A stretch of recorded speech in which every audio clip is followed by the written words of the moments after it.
Hello and welcome on the ISE 2025. I'm Eric from Prolyte, the Netherlands, and I want to show you this nice new little product what we have here. This is what we call a rolling stage frame. The rolling stage frame is a load-bearing system. It stays on its wheels. Nice part is that you can build your stage, build your complete setup on the stage, and together with your set the stage can be moved. It's a nice foldable system, which means if you take your pin out here, you can push it just inside, so you can transport it. Nice and neat. It does not take a lot of space.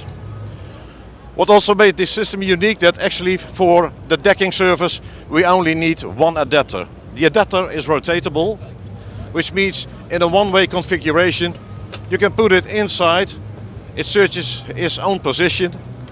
If you want to do it in a two-way configuration, you go to that side, and if you want to have it in a four-way direction, it's only there. So you have only one adapter and you can do everything. The whole system is calculated according to the latest regulation. It's capable of taking 500 kilograms per square meter.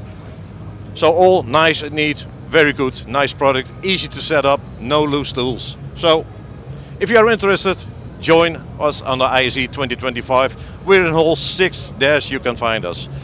I'm Eric from Prolyte in the Netherlands, and hope to see you again. Sorry? Oh, your website. Oh, our website. Oh, yeah, of course, I forgot to mention our website. You can find more information about these products on prolyte.com.